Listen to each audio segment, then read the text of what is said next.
understand what is going on with this person that I was struggling with, the person who was close to me. I remember feeling a warmth and a peace come over me, even though I had a toddler running around the sanctuary and a baby ready to nurse, and I had to get going. A few days later, after dinner, a knock came to my door from a police officer, and it was explained to me what was going on with this person close to me. I'm sorry. I ran with no shoes to the house down the street, and the woman whose name I could not remember. And I cried out, I need help. She and Dan came. He took me where I needed to go, and he sat with me trembling and crying all night. And she took care of my babies all night. I found out at one of my last visits with Carrie that she and Dan were headed out that very night to a dinner to get an award for community service. Wow. Obviously, they didn't make it. I was completely traumatized by the events of that night and the whole situation that had occurred, and I still tremble when I think about it. Carrie walked with me and my babies every single day. It took a month before I could talk about what had happened or what I was going to do. And in that month, she kept talking to me about the situations that she had seen with family and with Oak Lawn, and how she knew from her work and Dan's work that with help from Oak Lawn, healing might occur. Eventually, I moved out of that neighborhood. I moved away from the situation that had come up. I was able to put all that behind me. But she and I never stopped being in contact. She never let me too far from her for too long. God showed me himself through Carrie that day. I needed help, and he answered my questions in the same 5 minutes. I have never doubted God or that he is in control since that day. He used Carrie in a big way. He used his angel in a big way. I have known since 1979 that Carrie and Dan were angels. And now they no longer wear the disguise. I love you forever, love you for always, sweet Carrie. Just one more side note, my husband witnessed this morning. Okay, she knocked on my window of my dining room 41 years ago. I was standing at the printer in my dining room this morning printing this off, and a cardinal came to a window we have never seen a bird at, tapped on my window, moved down, came back up, tapped on the window again, moved away, tapped. Okay, Carrie. Love you forever, Carrie.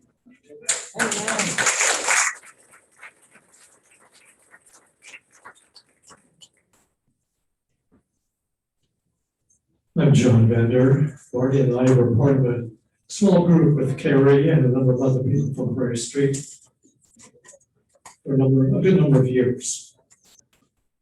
We played a game that was imported from Florida called Polish poker. I thought that was an inappropriate name, ethnically speaking, for such a game. The first time we played it, Carrie won. So I renamed the game Carrie's Luck.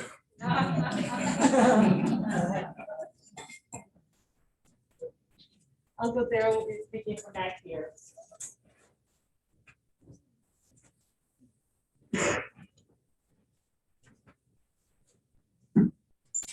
I'm sure that Daryl Diener, the oldest son, and the son of the two sisters who ran the show today, I think they did a very good job.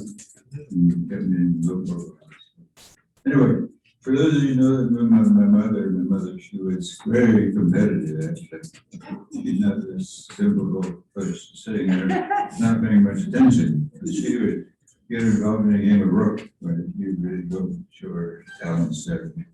However, one time she did make a mistake, and it was only her son-in-law that made the mistake. She didn't make a mistake. And there is Howard. You'll have to ask him how she answered. Okay, where did you say, Howard? She said that was Stupid. No, no. She said, you're stupid. What? Oh, no, that was a stupid.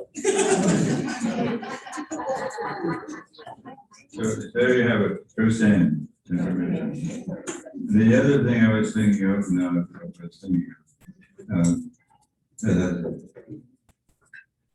in your moment. Oh, yeah, I remember now. The chaplain would go around and say prayers and visit with people in the rooms that were incapacitated or had trouble getting out, assisted living place. And so they would, at the end of the month, while they would go to the basket there and pick up a notebook, a paper piece of paper, cardboard, that had somebody's name on it. They were supposed to pray for this person for the next month. My mother got there and she actually found out that she had a card that had looked like 9 people on it. Mostly 8 white old men and 1 black man and 1, I think she was a woman, you know. So she asked who these people were. And the chaplain said, well, they're members of the Supreme Court.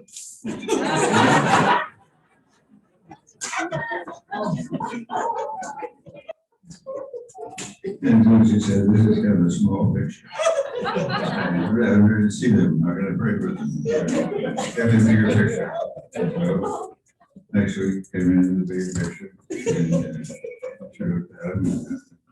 And basically them. We had their names, so I can pray for them each individually. I don't go with this group prayer yet. So she got her group, got her prayer. And then the next month, she got one of this. That's the way she was. Other than big one could remember about it, but the one thing I remember is taking care of my brother Herbie. Herbie was born in 48, 49, 50. And he had cerebral palsy, but bad mental retardation. And he was quote unquote abnormal from the beginning. And then my mother got pregnant again after that. And kind of, she got pregnant and had my sister. So she had these 2 little kids growing up, both of them in diapers. And guess what? I was 10 years old, so I had to take care of them right off. Sure. More good now than it did at the time, actually. So I wish to thank everybody for their participation here. I'm not going to talk. I hope somebody else does this to stay here. But we're thankful for everybody that's been here and shared life. And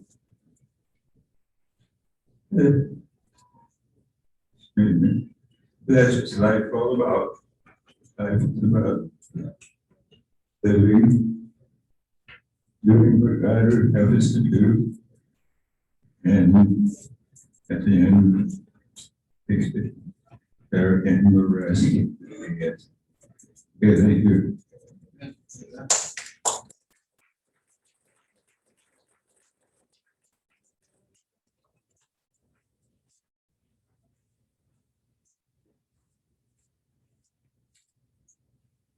Well, I don't remember the story firsthand. I actually got it from, I think, the Wingers. And anyway, so apparently Grandma Carrie was at one point in time driving without a license. And like, I don't, I'm sorry, I'm not remembering the entire story, but anyway, she ended up running into another car. Ended up flipping over the other car, and then she pulled off, and forget who was with her, but they ended up turning the car back over. None of the people involved called the police because the other person that she ran into was not exactly well in sight, so probably would have gotten that license revoked. Yeah. Continue. So I thought this was a funny story because my mom wrote A Merry Heart, which is kind of like a memoir about Carrie. She wrote it a couple of years ago. But throughout it all, Carrie never mentioned the story. So when I heard about it at the Lingers, it's the first time I heard it.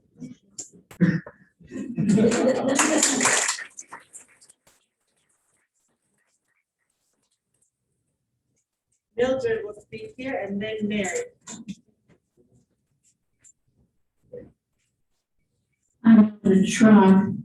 I first learned to know Carrie back in 1951 when I came to Elkhart to work for the mission board. And I think she was my Sunday school teacher when I came. I can't say that for sure, but she was at some time or other anyway. And I knew her over all those years, and I wasn't always here in Elkhart, but she was always a part of me. And then back in about 2011, 2012, when I was thinking about coming to Greencroft, she wrote me a letter. She was in Texas at the time. She wrote me a letter and she said, I had a dream about you last night. I dreamed you moved to Elkhart, to Greencroft, and you lived in the apartment beside me. Well, that was an encouragement to actually come to Greencroft. Anyway, I did end up coming to Manor 4. I wasn't next door to her, I was across the hall. But we had many happy experiences. And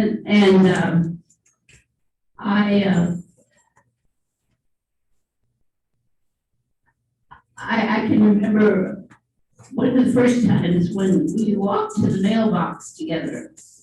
And we had to go down 3 different hallways in Manor 4 and Wing 3 to get to the mailbox. The first one was not real long. The middle one was a long hallway, which she always referred to as that this is the long hall. And then the third hall was a shorter one again. And so she was trying to help me get my bearings in Manor 4, and so she'd point out different things. And I think every time we walked up that hallway, she'd remind me, this is the long hall. And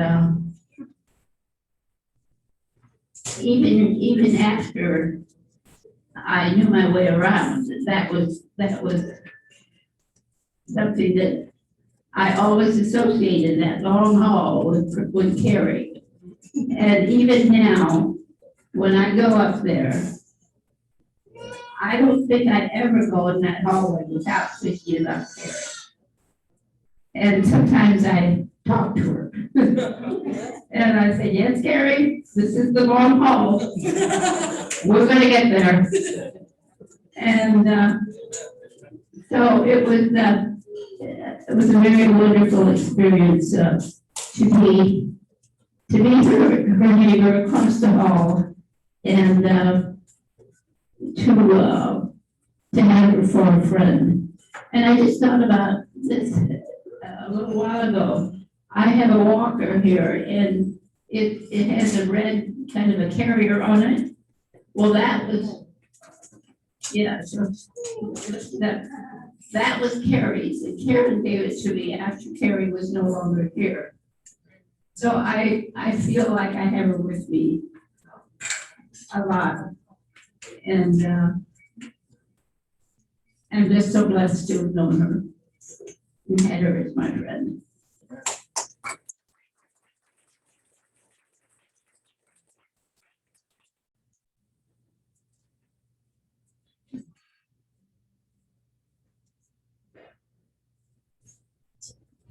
I'm Mary LaCour, and I didn't know Carrie at the beginning, but I knew her at the end. And I've known her since she came to Greencroft, or to Middlebury. And she was always a spark and always a delight. And she must have been way ahead of us. Way ahead of us. When I look around and I see this crowd, I think, what the heck? Carrie was way out ahead of us. She was accepting and forgiving and loving and what else? All the time. And so we have this beautiful mix that's delayed in coming. And I think because of Carrie's acceptance, we have this beautiful, beautiful family.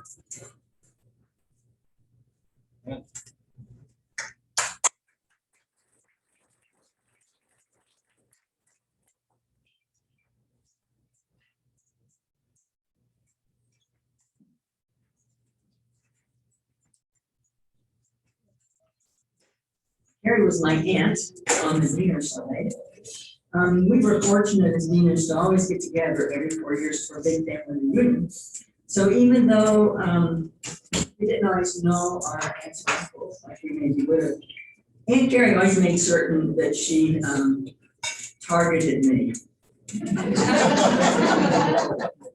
So I never understood it, but for some reason, she made it her personal concern about my mental health. And it concerned me because I didn't know where she got her perspective, if it was she's just that intuitive or if it came from mom and dad, either way. So every year she'd come up to me when my house and she's always real pathetic. And one year after I got home, I received a letter in the mail from her. And it was so caring, empathetic, encouraging. She quoted from Mary Hart scripture, told me she was thinking about me, praying for me. And so the next letter I got just kind of made a big shift. And it was pretty much, Don, you gotta get over yourself. Have you tried serving other people? Carrie knew how to speak truth.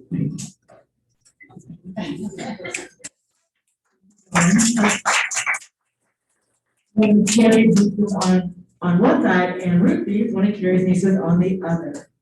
Let's hear from the nieces. I'm Jason's daughter. Carrie, what I remember about her is her positive attitude and her gracious hospitality. And when we would go there, the food was always ready. It was just a wonderful experience. Well, I took my mentee from Philadelphia. We stayed overnight at Carrie and Daniel's. Who else was staying there was Dobby, because he was attending Bethany Christian High School. And at the time we had breakfast, and it was all the hot breakfast was on the table, and Daniel would always read scripture before breakfast. So he was reading the story of Joshua crossing the Jordan, and Dobby proceeded to make side effects like, and so he accompanied this reading with these sound effects. And my mentee was trying so hard not to laugh, and she just couldn't. And what I remember about that is Daniel just went on reading like nothing ever happened. And you know he was a high school teacher, and Karen didn't react either, and you know she was a teacher.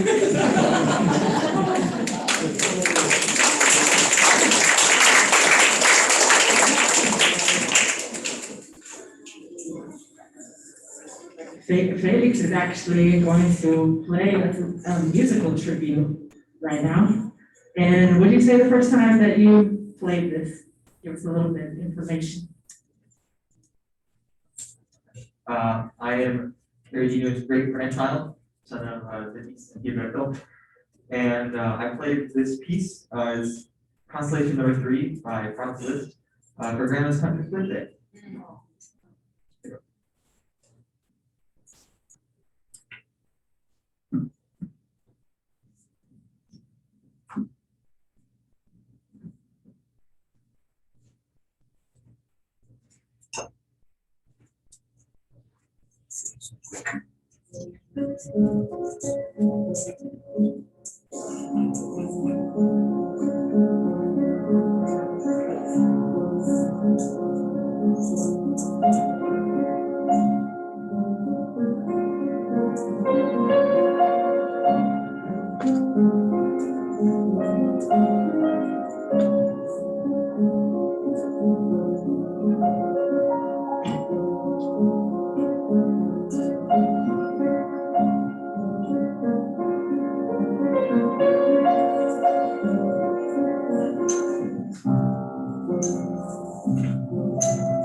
That was an incredibly beautiful artifact of the 100-year celebration. This is also an artifact from the 100 years.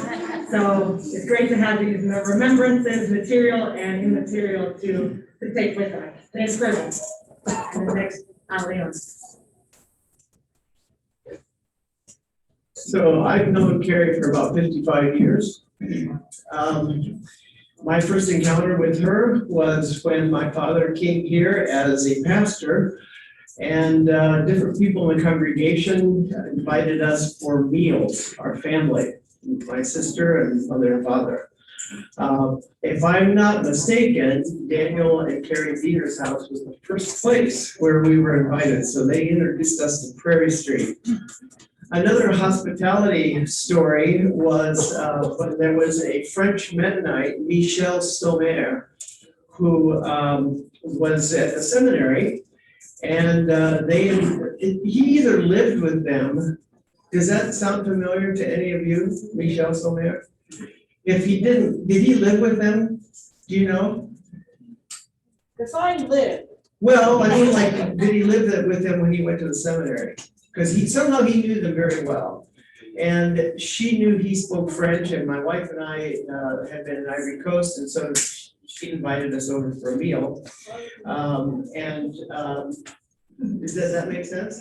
I think he lived with them. Several times after that, I would meet Michel. He became the editor of the French magazine, French Mennonite magazine. And he would always ask me, how are the Dieners? And I'd say, well, Carrie is still with us. And he'd say, what a woman. So that was the second story. The third story was one time when they hosted, when they were living in Nigeria, they hosted a couple from this congregation, Ralph and Fanny Smooker, who came to visit them. And Carrie told me this story that that evening, that night, when they went to bed, it got a little bit cool. And in the middle of the night, Ralph and Fanny were on the other side of the wall, and Ralph yelled out to them, Dan and Carrie, can you give us a blanket? My Fanny's cold. So Carrie thought that was pretty funny.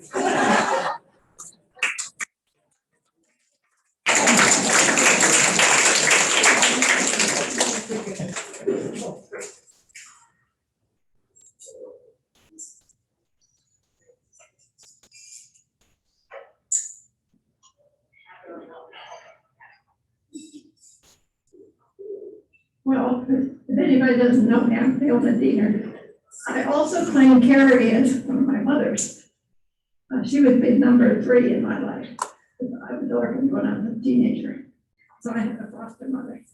And then I married into the family and became a daughter to Carrie. She was a very important part of my life because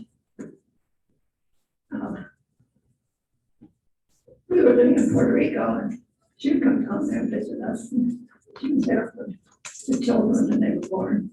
And when it came time for the children to come up here to learn English well enough to go to college, that took our children in one at a time for a couple of years till they started college. Mrs. Bethany.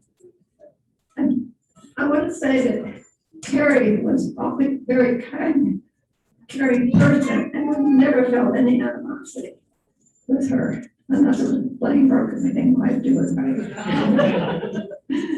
So I want to share with you that Carrie was a great mother to me also. She was like a mother for me for quite a few years.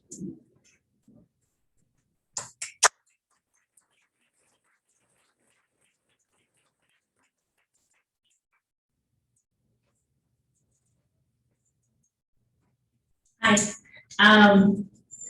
I have no clue how long I've known them.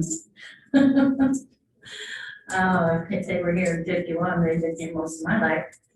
But anyways, Carrie, number 1, my younger sister that was born in 58, had Carrie Yoder for a Sunday school teacher and a school teacher at Mary Peaser. So Karen had Carrie 6 days a week. And Karen even sometimes would go home with Carrie after school and help Carrie grade papers and have dinner with them, and then Carrie would bring her home. And both families lived on the north side of town, and we were within a mile of each other.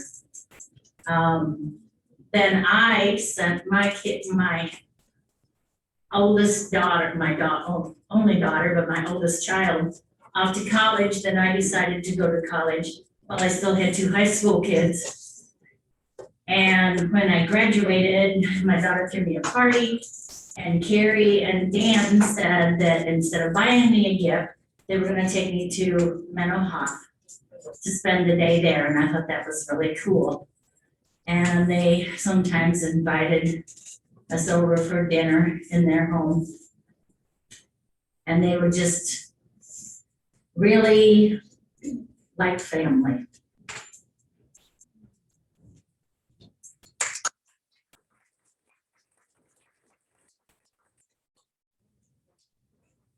I'm George Thompson, and I'm father and Leona as one who married into the family.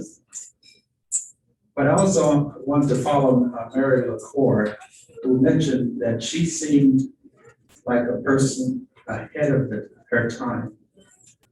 That's what I felt. She was very accepting, very loving, and very ready to explore new subjects, in conversation. That was good for me. So she seemed in many ways ahead of her time, and I appreciated that.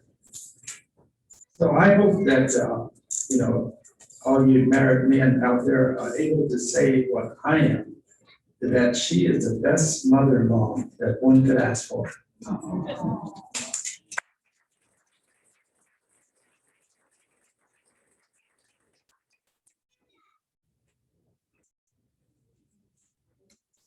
Sorry. I also forgot to mention that I sent my children to Little Eden campus, which up in northern Michigan. And when I was a child and went there, we had a bus from Goshen College and we had a bus from Marshall, Ohio. And then when I was sending my children, they stopped the Goshen bus. And so I would meet the bus out in Middlebury, and they would get off the toll road and pick up my kids and go on up to the Eden. And then they decided that they didn't want to get off the toll road anymore. So I had to take my son to Archibald, Ohio to catch the bus on a Saturday morning. And Dan and Carrie said, well, we're going to Archibald, Ohio this weekend. We'll just take Tony with us. So they took him on Friday, and Saturday morning, they had him at the Archibald, Ohio church in time to catch the bus to Little Eden. And then I went and picked him up myself. So but I thought that was really neat of him.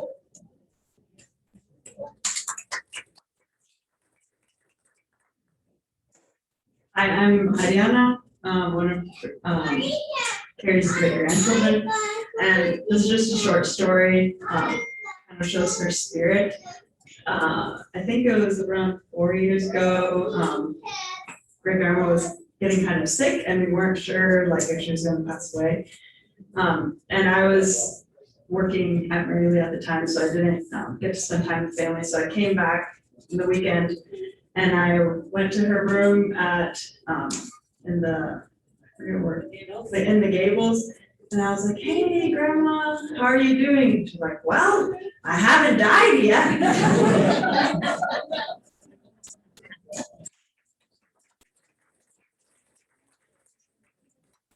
I think it was close to that same time, to go along with that story. My parents came up from Texas, and we were all gathered around Grandma's bed because she wasn't feeling well. She was feeling sick, and we were all singing hymns and asking her for if there's anything she wanted us to sing. And I remember Maribeth just finally asked her. She said, Are you dying? And my grandma said, I'm dying. She didn't quite hear. And then Maribeth said, no, do you feel like you're dying? And she said, no, I'm just tired. And that was still when she was 102. I think, or 101. And as my mom said, we did have a lot of good memories of visiting Grandma and Grandpa when we were in middle school for a summer, and then also our junior, senior year. In the summertime, I remember watching all the siding in the house there at Willowdale Avenue with Grandma on the ladders and making jelly with Grandma. and going to pick strawberries with grandpa. And there's another story that my kids wanted me to share was that when grandma was in the Gables, we would park and then walk on through the doors on the side and go all the way around inside her room. But grandma, she would always say yes to whatever Sarah would say. Sarah asked one day, Grandma, do you think it's okay if I just close the window here and go out to the car to get something? And then grandma was like, yes, Sarah. And it's like, Sarah took out the screen and went out that way. And grandma said, oh, good night.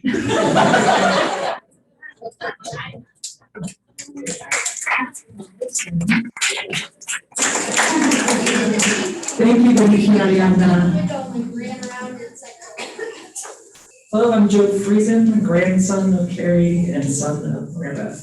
I'm gonna add a little bit of poetry. This is from a longer piece called My Antonia by Willa Cather. I was something that lay under the sun and felt it like the pumpkins, and I did not want to be anything more. I was entirely happy. Perhaps we feel like that when we die and become a part of something entire, whether it is sun and air or goodness and knowledge. At any rate, that is happiness.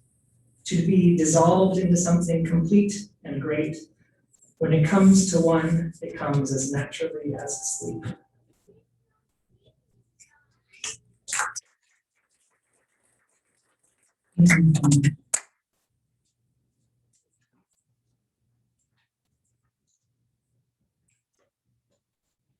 We have time for just a few more, so. This is one of those, would be speak now or forever hold your peace, but we are all still here and we will scatter after this event. We have each other to continue to share these stories of our elder and our ancestor, Carrie Diener. So just one last call. If there is anything else on anyone's heart that you would like to share, come on up. Welcome, Marty. I'm Marty Bender, longtime member at Prairie Street, and appreciated Carrie for lots of things, as most of you do. But I'm here to give you greetings from Marsha Parker. So those of you who are Prairie Street attenders for a long time will remember Marsha. Marsha and John moved here when their 3 children were quite small, and they were members of the Episcopal Church. And Marsha was a teacher, but she didn't have a full-time job, so she did some subbing work, and she subbed where Carrie was teaching. And she complained to Carrie about the Episcopal Church, and because they weren't feeling really settled there. And so Carrie said, well, why don't you come to Prairie Street Mennonite Church? That's where we are members. And Marsha and John had never heard of Mennonites, so they just kind of ignored that idea. And then Carrie kept up her invitations whenever Marsha had anything sad to say about the Episcopal Church. So eventually, Marsha and John did come to Prairie Street. They found a spiritual home here. They were baptized. And I talked with Marsha about the memorial service. She said, oh, she wishes she could be here. She lives in Pennsylvania now and was not able to come. So greetings from Marsha and John. Amen.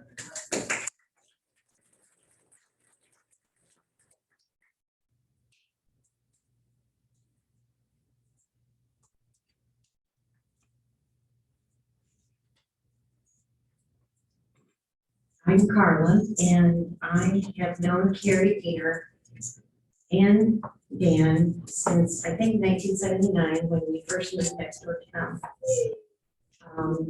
I hope that I can make it through this to tell you how much my life has been enriched by knowing her and her family.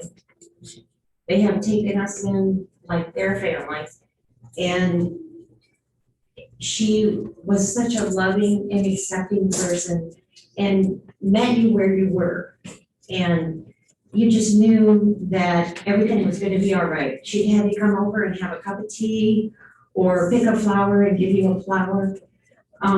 Just an amazing, loving woman, and her family. That's all here is such a testament to her and her husband.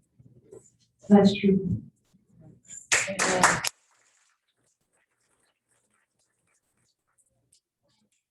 I'm Ron Diener, a nephew to Daniel and Carrie. And one of the last times I was with Carrie, this is the last time, she said one of the nicest things that I've ever had said about my family. And I just want to pass that back to you. Like, I felt like I didn't respond properly to Carrie when she said it. But just seeing you cousins and descendants of Daniel and Carrie, you have a wonderful family. Blessings to you.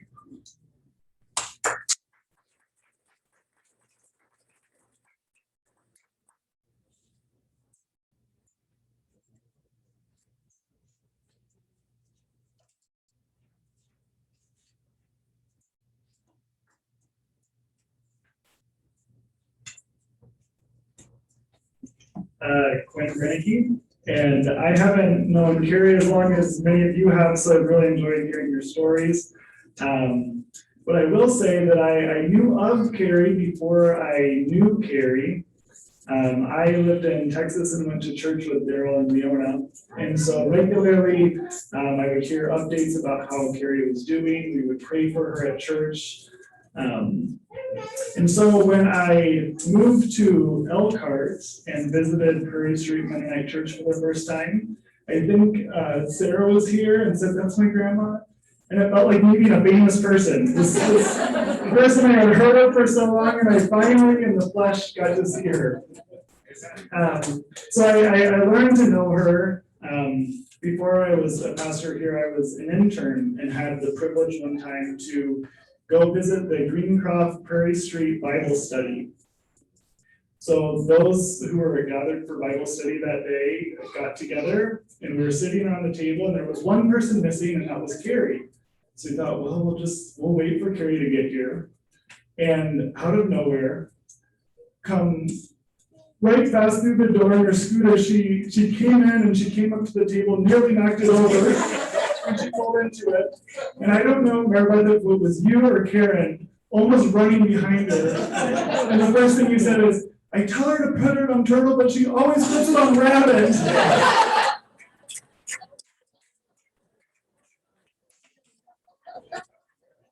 So you're right, that was Carrie. And so as soon as she got there, we got settled. We caught our breath.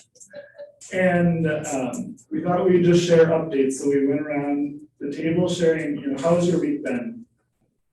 And this was right before Christmas. And it got to Carrie's turn. "Carrie, how was your week?" And she looked and she just started reciting Luke 2 from memory. She didn't read it, but she could recite the entire chapter from memory. And so as I'm hearing your stories, the way that this seems it was also very Carrie to have scripture memorized, and then she's taught it to your family, and I would say that she's taught it to me as well as a challenge that I will carry with me from her. So I'm so happy to finally have met this famous person that I've heard about for so long, and happy to be here with you all too.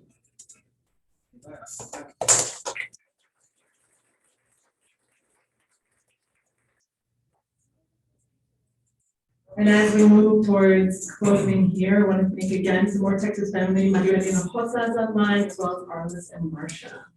And we are recording this for posterity in case anyone wants. Yeah, let's give them a wave. Thanks for starting that, Dylan. Welcome. Yes, how many of you Zoomed for the first time during the pandemic? All right, I got some new members out there. Excellent. Great. And just one more round of applause for this Greencroft table over here. We have Anderson and Williams over here. As well as the with someone who was not a centenarian, but was someone who assisted grandma often during the day. So thank you so much for coming and all your assistance. Yeah. Oh, yes. Yes, thank you. And one more applause for Carrie. Well, Carrie was my grandmother, but she was also one of my best friends.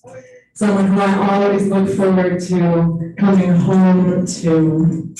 And one thing about grandma is that After Grandpa died, there was a spot in the bed beside her. And I would sometimes assume that I would just go to the guest room. She's like, but there's a spot here. And so commenced like 12 years of me crawling in beside Grandma in the evening, often later than her, because I would be up on my computer. One time I tried to teach her how to use the computer, and she held the keys down a really long time, and I realized she was using it as a typewriter. It was a really cool experience. Anyway, so Grandma is someone who was by a pandemic. Her mother passed away in the influenza epidemic in 1918. Grandma was 1 year old at that time, and I had heard that story when I was a young person, but it didn't make any real embodied sense to me until COVID hit. And I thought about all the very young children who were losing parents or grandparents during this pandemic. And so Grandma's lifespan had a way of making things real. I often had trouble remembering dates in history, but as I got older, I would just measure them by whether or not my grandmother was alive, and I could figure out then how old that other person or president or whoever was, and I could conceptualize what that era meant. I noticed that her rendition of that verse, like when you light the candle and the extinguish, and how the original one was a lamp. Well, maybe she was hearkening to her pre-3 years old Amish time, in which she didn't have any lamp, she had candlelight. So that was her verse maybe. But always learning about grandmother's Amish history, learning that English was not her first language. And she would tell me how she would stand on the other side of a fence talking to someone, hearing them speak this language and trying to figure out what it was. A conversation between a Pennsylvania Dutch or something in English. And so thinking about, again, the history of languages and change and all of that within my grandmother's lifetime.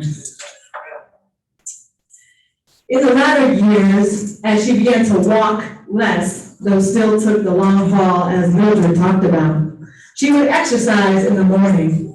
So I never needed an alarm clock when I would wake up beside my grandmother, because I would hear boom, boom, boom, boom, boom. She would lay on her back and kick. I said, Grandma, how many kicks are you doing? I'm doing my age. So 96, 97, 98, 99, and I would join her all the way through 103.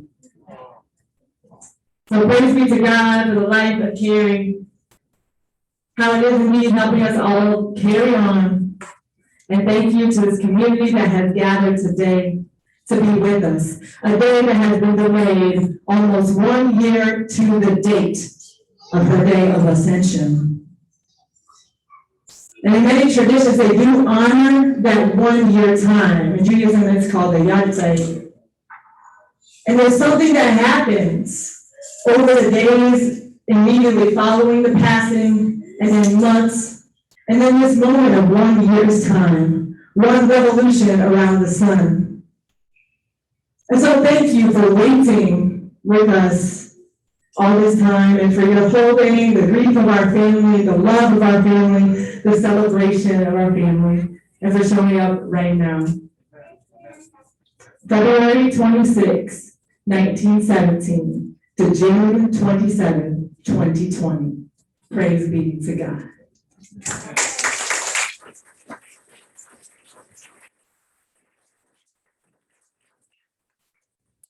We will close today's event in song and another blessing.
Hallelujah.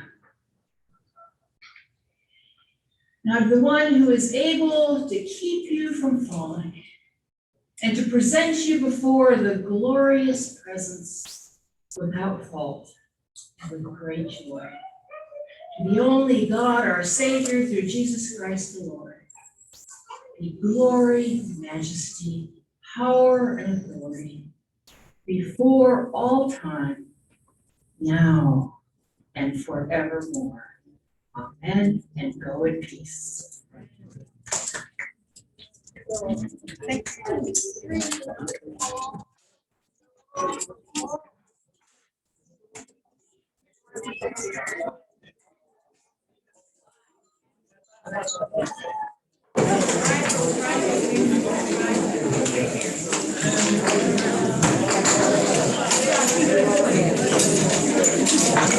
you.